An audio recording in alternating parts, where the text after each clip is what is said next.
시장이 주목하고 있는 업종을 들여다보는 업종 주민 시간입니다. AI 열풍의 상반기 주도주 역할을 해왔던 반도체주 향방을 두고 여러 전망이 나오고 있죠. 애널리스트들은 어떻게 보고 있을까요? 오늘은 반도체 업황 짚어보겠습니다. 이번 설문에서는 AI 거품론에 대한 의견부터 삼성전자의 엔비디아 향 HBM 납품 예상 시점, 그리고 HBM 시장을 둘러싼 주도권 전망, 마지막으로 미국 대선이 반도체 업황에 미칠 영향까지 물어봤는데요. 첫 번째 질문이죠. AI 거품론과 관련해서 IM증권의 송명섭 연구위원은 그간 모든 과거 메가 트렌드는 초기 군비 경쟁 이후 단기 투자 휴지기에 접어든 바 있다고 했습니다. 이에 결국 현재 AI 거품론이 현실화할지에 대한 판단하기에는 이르다고 봤고요. 만약 내년 경기가 둔화하면 투자 열풍이 식을 가능성은 존재한다고 봤습니다.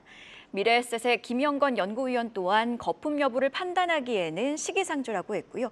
또 거품이라고 하기에는 관련 공급망에 속한 기업들의 실적이 매우 좋아 주가가 과도하게 비싸지 않다고 봤습니다. 마지막으로 DB금융투자의 서승영 연구위원은 빅테크 기업들이 2분기 실적 발표에서 AI 서버 투자 기조를 반복했다며 투자 열기는 지속될 것이라고 봤습니다. 이어서 삼성전자의 엔비디아 HBM 납품 전망인데요. 송명섭 연구위원은 5세대 HBM, 즉 HBM3의 경우 8단 인증이 정상적으로 진행될 경우 9월 중순 이후 납품이 개시될 것이라고 판단했고요. 12단위는 이르면 4분기에 개시될 수 있다고 덧붙였습니다. 김영건 연구위원 역시 비슷하게 이르면 3분기 납품을 예상했고요. 늦어도 연내에는 납품을 시작할 것이라고 전망하기도 했습니다. 자, 그렇다면 HBM 시장 주도권 향방에 대한 답변도 들어볼까요? 송명섭 연구위원은 올해까지는 SK하이닉스의 시장 점유율 그리고 제품 퀄리티 면에서 경쟁력 우위가 이어질 것이라고 봤습니다. 다만 삼성전자 HBM3 공급이 본격화될 경우 양사 간의 격차는 축소될 것이라고 봤는데요. 김영건 연구위원은 SK하이닉스가 향후 2년간 기술력 측면에서는 선도할 것이라고 봤습니다. 다만 시장 점유율은 지금보다 늘리지는 못할 것이라고 판단했고요. 서승영 연구위원은 HBM3 경쟁력이 치열하나 계약 물량을 기확보한 SK하이닉스가 여전히 시장을 선도할 것이라고 전망하기도 했습니다. 올해 11월 빅 이벤트, 미국 대선이 반도체 업황에 미칠 영향도 짚어보겠습니다. 송명섭 연구위원은 트럼프 당선 시 한국 반도체 업체들에게 약속된 연방정부 차원의 보조금 지급, 세제 감면 등의 지원이 취소될 가능성이 있다고 봤고요. 또 중국 제품에 60% 이상의 관세를 부과하겠다는 트럼프의 공약이 실행될 경우 IT 수요가 급감할 수도 있다고 전망했습니다. 김영건 연구위원은 누가 되든 대중경제는 지속될 것이라고 봤는데요. 또 2018년도에 그랬듯 트럼프 당선 시 빅테크 감세로 빅테크 기업들의 투자 여력이 커질 수도 있다고 진단했습니다. 자, 그렇다면 마지막으로 탑픽 및 투자 전략도 들어보겠습니다. 송명섭 연구위원의 경우 향후 경기 및 AI 투자 둔화 가능성이 제기되고 있는 만큼 현재로서는 경기 지표와 업황을 지켜보는 전략이 유효한 것으로 보인다고 했고요.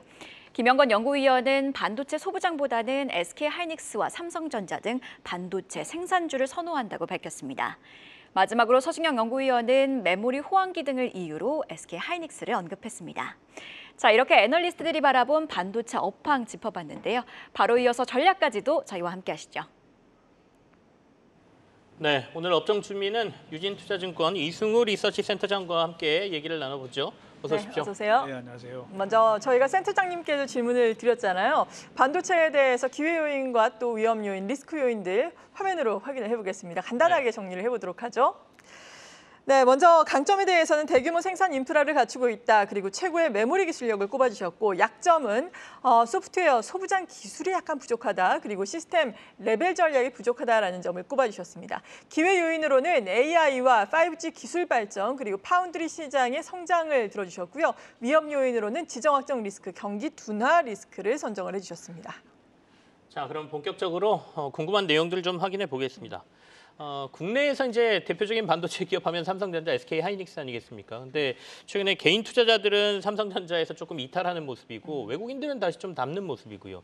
SK하이닉스는 인기는 굉장히 있습니다만 최근에 이제 20만 원을 다시 넘느냐 안 넘느냐 이슈가 좀 있는 것 같고요. 근데 미국하고 비교해 보면 상대적으로 부진하다 또 이런 평가도 받지 않습니까? 국내 반도체 주요 기업들에 대한 평가를 좀 듣고 싶은데 어떻게 보십니까?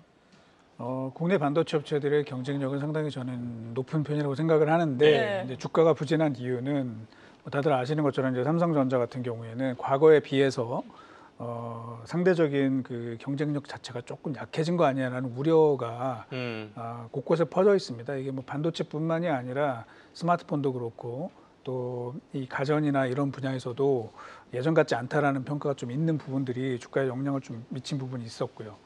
SK 하이닉스는 뭐 워낙 잘 하고 있습니다. 그렇지만 뭐 AI 피크아웃 논란이 좀 있었고 또 삼성전자가 지금까지는 부진했지만 HBM에서 결국은 그 경쟁력 격차를 좁히면서 이제 점유율을 좀 뺏어오지 않겠냐는 이제 우려감들이 있습니다. 거기에다가 최근 들어서 SK 그룹 이 계열사들을 둘러싼 조금 이슈들이 있어서 그런 네. 부분들도 외국인 투자가들한테는 조금 부담 요인이 되지 않았나 이렇게 생각을 합니다. 네. 그리고 최근에 미국 증시가 급락을 하면서 여러 가지 또 요인들을 찾게 되는데 그중에 하나 찾은 것이 AI 거품론이 되겠습니다. 지금 뭐 엔비디아의 주가가 $130 다시 회복한 걸 보면은 거품론을 또 극복한 것이 아닌가라는 생각도 드는데 여기에 대해서는 어떤 평가하고 계신가요? 뭐 일부 AI 관련주들 중에서 좀 과도하게 주가가 오른 종목들은 뭐 그런 논란이 있을 수 있지만 네. 전체적으로 보면 저는 뭐 그렇지 않다고 보고 있고요. 특히 네. 뭐 국내 반도체 업체들은 뭐 밸류에이션이 아직 싸기 때문에 뭐 전혀 그거와는 좀 거리가 있다라고 생각을 합니다.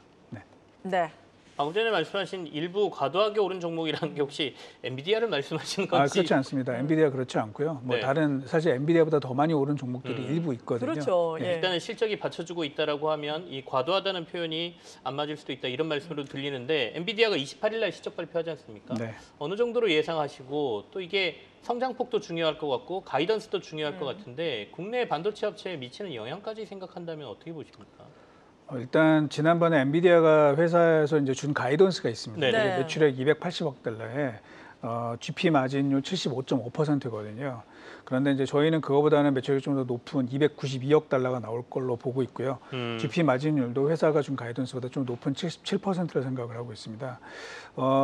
이게 제가 볼 때는 시장에서 당연히 가이던스보다 높게 보고 있는데 매출액이 예를 들어서 300억 달러를 넘게 되면은 굉장한 서프라이즈가 나올 수 있어서 그 이후에 주가가 추가 상승할 가능성이 매우 높고요. 만약에 280억 달러대가 나온다 그러면 사실은 약간 실망할 가능성도 저는 배제하지 못하라고 보고 있습니다. 네. 그리고 지금 미국 대선 국면에서 누가 되든지 간에 뭐 대중 견제는 계속해서 이어져 나갈 것으로 보이잖아요. 앞서서도 설문조사 결과에서 보자면은 대중 견제에 따라서 IT 수요가 오히려 급감할 것이다라는 우려하는 시각도 있는 반면에 이에 따라서 빅테크 지금 투자 여력 같은 경우에는 오히려 트럼프 대통령이 되면은 또 확대가 되지 않을까 이런 또 기대감도 있는 모양이에요. 일단 대중 견제와 관련해서 우리 반도체 업체에 미치는 시사점은 어떻겠습니까? 뭐 단기적으로는 사실은 이 대중 압박이 심해지면 네. 수요가 좀 줄어드는 영향을 저희가 배제할 수 없거든요. 그렇기 때문에 단기적으로는 사실은 대중 견제가 심해지면 좀 안 좋은 부분이 있을 거라고 생각을 합니다. 하지만 좀 장기적으로 본다면 사실은 우리가 반도체 산업을 볼 때 가장 큰 리스크는 중국이 우리와의 격차를 좁히고 추격하는 게 더 큰 리스크라고 보고 있기 그렇죠. 때문에 그런 측면에서는 오히려 그 중국의 부상을 막아주는 그런 역량이 있어서 뭐 저희한테 그렇게 아주 불리하지 않다라고 생각을 하고 있고 그게 밸류에이션에도 반영이 좀 되지 않을까라고 생각을 합니다.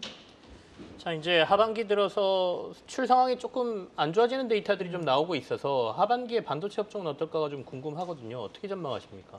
뭐 지금 말씀해주신 것처럼 경기 둔화 리스크가 분명히 있습니다. 실제로 이번에 미국 기업들의 어닝 시즌을 보더라도 이제 언론에서는 이제 긍정적인 게 많다라고 보고 있지만 저희가 자체 평가한 것은 약간 부정적인 부분이 좀 더 많다라고 보고 있고 경기 둔화의 가능성들을 언급하는 회사들이 꽤 많았습니다. 네. 그러다 보니까 이제 뭐 당연히 전체적인 수요 둔화를 저희가 생각하지 않을 수 없는 상황인데 여기서 중요한 것은 반도체는 수요와 함께 이제 저희가 보는 게 공급 요인이잖아요. 그런데 실제로 현재 반도체 투자가 굉장히 공격적으로 이루어지고 있느냐 이제 그렇지가 않습니다.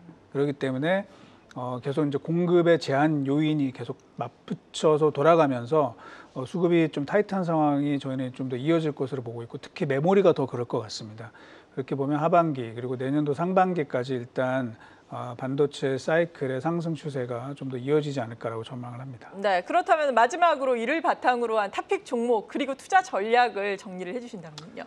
뭐 좀 뻔뻔한 얘기인데요. 네. 이제 반도체 대형주가 좋을 것 같습니다. 이제 그 중에서도 반도체 뭐 전체가 좋은 것은 아니고 지금은 메모리하고 GPU가 좋거든요. 그렇기 때문에 당연히 뭐 지금 계속 얘가 언급됐던 엔비디아, TSMC 해외 쪽에서는 그렇게 보고 있고 국내에서는 삼성전자, SK하이닉스 이런 큰 종목 중심으로 보는 게 뭐 그동안 이제 주가가 일부 많이 오른 소부장 뭐 네. 이런 쪽에 너무 배팅을 심하게 하는 것보다는 좀 더 나은 전략이 아닌가라고 생각을 합니다. 이 네 종목의 우선순위를 정한다면 1, 2등은 뭡니까? 저는 뭐 삼성전자, SK하이닉스를 보고 있고요. 네. 팔이 안으로 굽는다고 할 수 있고요. 네. 네. 네. 지금까지 유진투자증권의 이승우 리서치센터장과 함께 여러분께서 관심 많으신 반도체에 대해서 심도 있게 도움 말씀 들어봤습니다. 감사합니다. 고맙습니다. 계속해서 다양한 경제 이슈를 알고 싶다면 구독과 좋아요, 알림 설정 부탁드립니다.